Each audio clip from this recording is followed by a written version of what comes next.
Morning, everybody.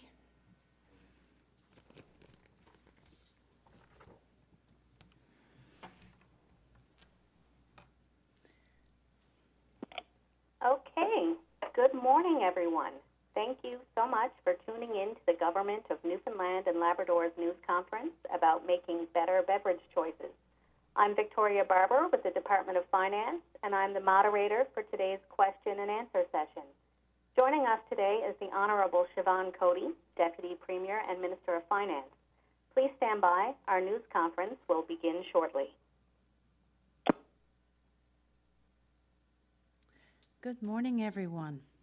Health officials have identified the excess consumption of sugar as a contributing cause of many diseases, such as type 2 diabetes, cardiovascular disease, as well as obesity. Chronic diseases impact the health of our population, as well as the sustainability of our healthcare system.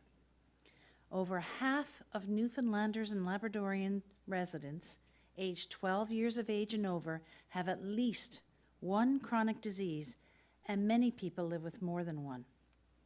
That's why today, government will be introducing amendments to the Revenue Administration Act, which will introduce a tax on sugar-sweetened beverages.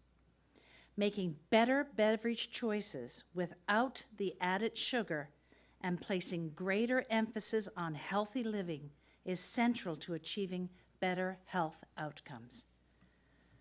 The average household in Newfoundland and Labrador spends an estimated 2.8% of its total annual food and beverage expenditures on sugar-sweetened beverages. This is the highest in Canada and twice the Canadian average of 1.4%. Our goal is to encourage residents to switch to healthier beverages, resulting in long-term health gains for our province. Effective September 1st, 2022, a rate of 20 cents per litre will be collected at the wholesale level. This is similar to the model currently used in the provincial gasoline and tobacco taxes. It is not meant to impact manufacturers, distributors, or retailers in the province. It is simply about making better choices. This only applies to beverages with added sugars, including regular soft drinks, fruit-flavored drinks, sports and energy drinks, pre-packaged milkshakes and coffee beverages, and concentrated mixes, such as frozen fruit-flavored drinks and flavored powders. It would not apply to beverages sweetened with non-caloric sweeteners. So diet drinks are not included in this tax. 100% natural fruit and or vegetable juices, medical or therapeutic beverages such as infant formula or nutritional meal replacement beverages, milk and fortified plant-based milks, and yogurt beverages. Ingredients primarily intended to be used in cooking or food preparation. Beverages prepared for the consumer at the point of sale, such as tea and coffee beverages. Beverages packages and containers holding less than 75 milliliters, or packages brought into the province by a consumer in a total quantity of less than 5 liters. Now, there are several medical groups and associations that recommend a tax on sugar-sweetened beverages as a measure to reduce consumption. These include the World Health Organization, Canadian Pediatric Society, Dietitians of Canada, Childhood Obesity Foundation, Heart and Stroke Foundation of Canada, and Diabetes Canada. And here's some of the comments we heard in support. The Canadian Cancer Society said on June 1st, "We strongly support measures announced by the Newfoundland and Labrador government to implement a provincial sales tax on sugary drinks. Taxation is an effective and evidence-based strategy to reduce consumption and use." The Senior Vice President, Newfoundland and Labrador, Nova Scotia, and PEI of the Heart and Stroke Foundation, Mary Ann Butt, said, Our organization has long supported a sugary drinks tax as one mechanism to help address the social determinants of health, and are delighted to see Newfoundland and Labrador step forward as a Canadian leader on this issue. And Dr. Seema Nagpal, Vice President of Science and Policy with Diabetes Canada, said on June 2nd, "This is an important step to addressing the negative health consequences related to the regular consumption of harmful sugar-sweetened beverages." And as quoted in the Globe and Mail on June 4th, Dr. Mary Labby, a professor in the Department of Nutritional Sciences, Faculty of Medicine at the University of Toronto, said, "Newfoundland and Labrador's tax was a good first step in reducing consumption of sugar, since it takes aim at one of the worst culprits, sugar-sweetened beverages. Those drinks have negligible nutritional value, are packed with quick-to-consume calories, and are the single biggest source of sugar for Canadians." We're working hard to position Newfoundland and Labrador as one of the healthiest provinces in Canada by 2031. While we are the first province in Canada to implement a tax specifically targeting sugar-sweetened beverages, there are more than 50 jurisdictions worldwide that have implemented such a program to improve health outcomes. Making better beverage choices is just one of the several initiatives that will support the health and wellness of our population. Our other initiatives that were announced in Budget 21 include a physical activity tax credit, which will provide a refundable tax credit of up to $2,000 per family.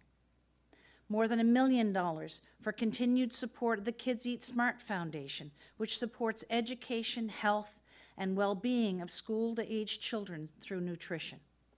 Approximately $500,000 in new funding for the Mother-Baby Nutrition Supplement, which will increase the monthly support for nutritional food during pregnancy and infancy to $100, up from $60 per month.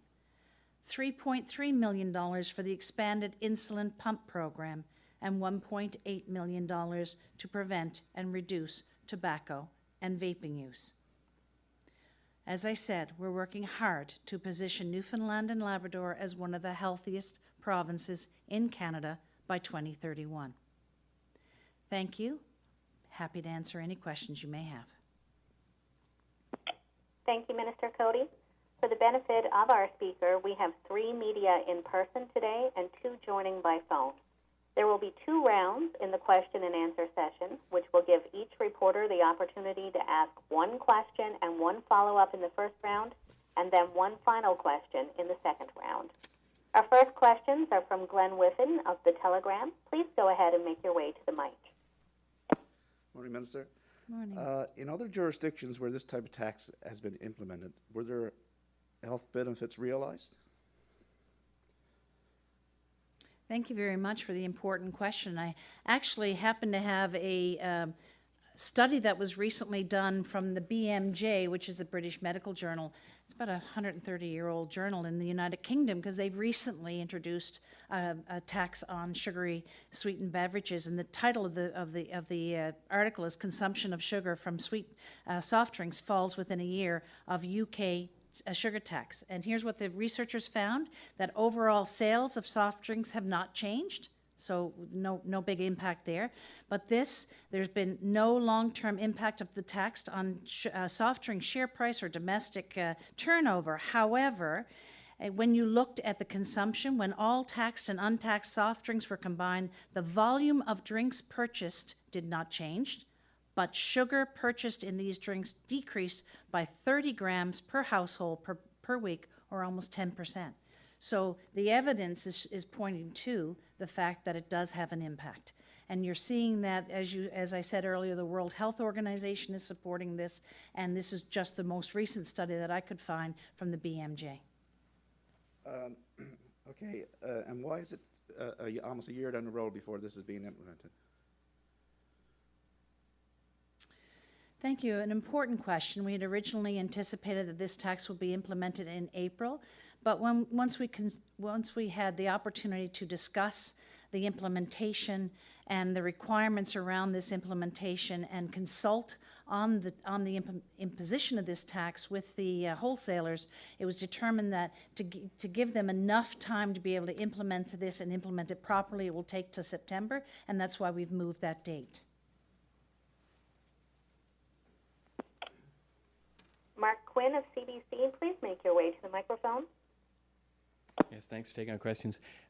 Critics are already saying that this tax will disproportionately affect low-income people in Newfoundland and Labrador, and critics are also saying that this will mean job losses in the beverage industry. Can you respond to those criticisms?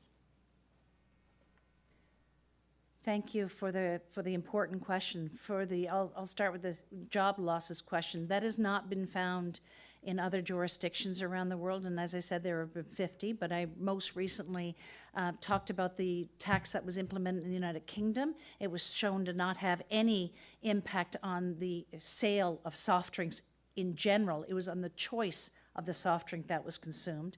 And if you speak to the manufacturers, you know that people are already starting to move towards non-sugary soft drinks, non-sugar, non-sweetened soft drinks. And that's why they're introducing new products, especially along the line of a water-based product. So we're not anticipating any job losses at all, because as I just quoted from the United Kingdom, they didn't see a decrease in the amount of soft drinks consumed. It was the choice of the soft drink. So that's the first one.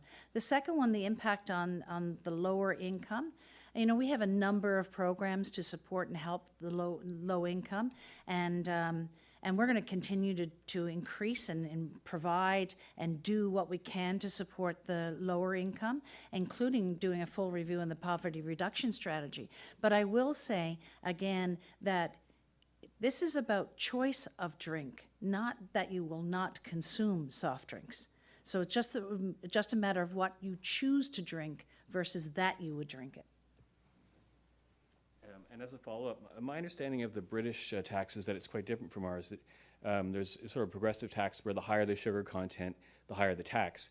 And because of that, producers started making drinks with lower sugar amounts, and therefore people were buying the same number of drinks but were consuming less sugar because there were more drinks available with lower sugar in them. So it seems like it's a different way of taxing, so it's hard to compare the results of that tax with the tax we're bringing in. Thank you.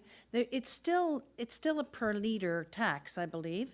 The United Kingdom still brought in a tax per liter, and yes, I think that the soft drink manufacturers are moving towards lower calorie drinks, so that is contributing as well. But you're also seeing the effect of taxation, and that's what the article does indicate. But so you're also seeing the effect of the taxation of people making the choice. And we'll be doing quite an education program as well as part of this implementation, and having point of sale information for people to make that informed choice. Ben Cleary of NTV, please make your way to the microphone. Hi, thank you, Minister. I kind of have a two-pronged question to start, and that's how much is the province projecting to make in tax revenue, and is there a plan on how to spend that money? Thank you. It's estimated, and it is only an estimate at this point, that we'll bring in approximately $9 million in this type of revenue. Now, that won't be until we start to collect it, of course, and that won't be till September of next year, but we're expecting approximately $9 million. There are some implementation costs, of course, that will come from that as well. But we've already started, as I've indicated in my opening remarks, with a physical activity tax credit, with improvements to the diabetic insulin pump program, with other programs that I indicated earlier. So we're already moving towards making sure that people make better choices to improve their health. So we're taking them, using some of the money that we will gain in this tax and putting it towards those type of programs. And is this plan more about, I guess, or less about the tax revenue? Is it more about community health? You're exactly right. It is more about the health impacts than it is about collecting the tax. I mean, in all fairness, if we couldn't collect this tax because everyone was choosing a different low sugar content drink, that would be a good thing. So it's less about the tax and very much about the improved health outcomes. Thank you. Sarah Smelly of the Canadian Press. Please go ahead. Hi there. To be clear, I'm just wondering if you can elaborate, and perhaps I've misunderstood, but you said that you will be taking some of the revenue from this tax and putting it toward, initiatives like, for example, increasing access to healthier food. Can you elaborate on that? Like, how much of the revenue and exactly which program? Certainly, and thank you for the question. We've already made announcements in Budget 2021, for example, of, we've increased the funding for the mother-baby nutrition supplement program that I talked about earlier. So we've kind of moved that from $60 a month to $100 a month. We've already made an announcement on the physical activity tax credit, which is up to I think it's $2,000 tax credit per family for physical activity. We've already announced, for example, some expansion to the insulin pump program. We're spending money towards helping to reduce tobacco and vaping use as well. We were putting money towards the continued support of the Kids Eat Smart program, which is a nutritional program in schools around the province. So we're making these investments and we'll continue to make these investments as we move forward, because again, our goal here is by 2031 to be one of the healthiest provinces in the country. Okay, I spoke with a professor at Memorial this morning who said you'd probably get better health outcomes, including more people off sugary drinks, if you were to put the money towards solving some of our water insecurity issues. For example, there are 16 pages of boil water advisories up on the website right now. I wondered what you had to say about that. He pointed out that, for example, in many of these communities, bottled water is far more expensive than pop. It's not clear whether 20 cents a liter will change that. Well, thank you. There is, we are making investments in improving our water system around the province of Newfoundland and Labrador, another critically important initiative of this government. We do need to ensure that the boil water orders are dispensed with. We want to make sure that water is readily available to all. But I will say that the World Health Organization, the Pediatric Association, the Diabetes Association, the Cancer Association, all of them recommend that this type of program be made to be put in place, this tax be put in place to help with the outcomes and the choices people make in their soft drink selection. So while it's very important that the provincial government, and I continue to support the provincial government moving towards ensuring the boil water orders are dispensed with, I know that the Department of Environment is readily working at that. I don't see it as an all-sum game. I think it's very important that we do that. I think it's also very important that we continue to help people make a better selection when they're going to choose a soft drink. Thank you. Richard Duggan of VOCM, please go ahead with your question. Thank you. Wondering if you can expand on, earlier you explained how the date for this was pushed back due to concerns from stakeholders. Wondering if you can expand on some of the concerns heard during the consultation process and what stakeholders were saying.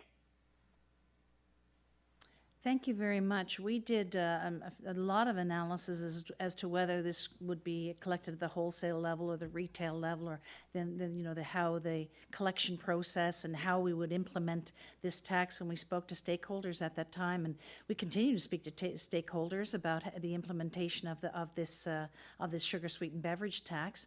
What we did here was, there was a fair amount of discussion around whether it should be at the wholesale level or the retail level, and it would depend on with whom you spoke as to the, what the recommendation was. You can appreciate that.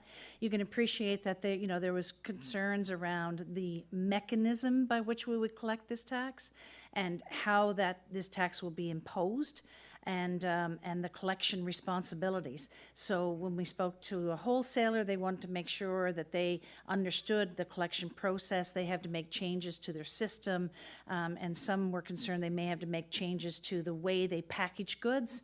to be shipped to various retail outlets. So we wanted to give them the time that was necessary to make those changes, and that's why we moved it to September 1st versus April 1st. We wanted to make sure that we were listening to those that we consulted with and made that change. And is this tax something that the provincial government is looking at implementing permanently, or is this sort of a temporary measure? Well, thank you. I would think it will be a permanent tax because we wanted to continue to drive the selection, the choices. We want to continue to drive people to make the right choice and choose a non-sugary or a low-sugar alternative. And so, I think it is our intent to continue that tax, to continue to push that outcome. Glenn Whiffen, do you have a final question? Yes. Thank you. You said that you don't anticipate any job losses through this tax. During your consultations, any of the stakeholders indicate a desire to expand their products, low-content products? Thank you. Yes, most beverage manufacturers are considering low sugar alternatives, and they've been moving in that direction for the last number of years. And they are introducing, for example, sweetened waters, non-sugar sweetened waters as part of their mix. And as a population, in general, Newfoundlanders and Labradorians, Canadians are moving to lower sugar content beverages, and that's a very positive thing. And so I would say yes, in a general sense, they recognize the impact of sugar, and they recognize that the population will be moving towards this. Mark Quinn, do you have a final question? I do, thank you. Yes, so if the goal is to improve health outcomes and encourage people to live healthier, why not extend this to sugary foods? Is that something you're looking at maybe down the road? Certainly, I think this is a first step. I mean, sugar sweetened beverages has been seen, for example, a first step towards improved health outcomes is what I should have said. This is a first step in improved health outcomes. What we're seeing in the World Health Organization and other organizations is that the sugar sweetened beverages, because they don't have a nutritional value, is the prime place to place a tax such as this nature. You'd have to consider on other products ways in which you would measure the caloric output and how you would measure that. But it's certainly something that we wanted to implement to address some of the concerns that we have around the consumption of sugar-sweetened beverages. And you can drink a lot of sugar through your beverages and not feel satiated, not feel quite full, really. And so this is an important, I think, a step forward, not just for Newfoundland and Labrador, but I would think that it would be something that Canada as a whole will be looking toward as we move forward. We're just the first mover in this in the country. Ben Cleary, do you have a final question for the Minister? I do, thank you. You've mentioned a few times that this is part of a goal for 2031 to be one of the healthiest provinces in Canada. Can you walk us through what the other components of that plan are and why it's 2031? Well, certainly, I think if you've been listening and been part of the discussions around our healthcare system, we're looking at physical activity. We're looking at supporting families to make the right food choices. Lower income families, making sure they have access to healthy food. There's part of a multi-departmental goal within government. So each department is moving towards making sure that we're making healthy choices. Kind of a health for all policy within government. Thank you. Sarah Smelly, do you have a last question? Yes. I just want to be super clear.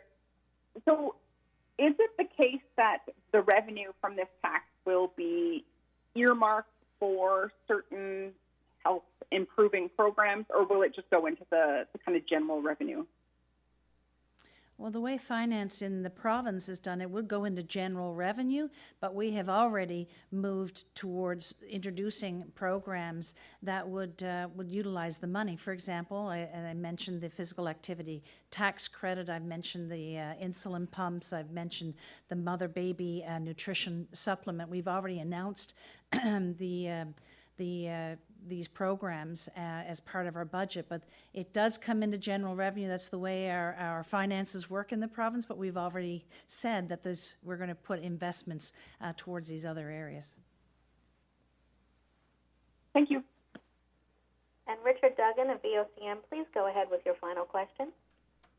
Thank you. Is the province considering any other cost reduction initiatives for some of these other healthier beverages to further encourage people to change their habits?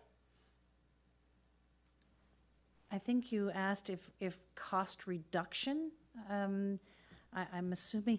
Well, I will say this. I know that the Department of Health has worked with the milk industry, for example, and Kids Eat Smart to lower the amount of sugar in milk products, and making sure that we are always looking to have lower sugar content in various other products as well.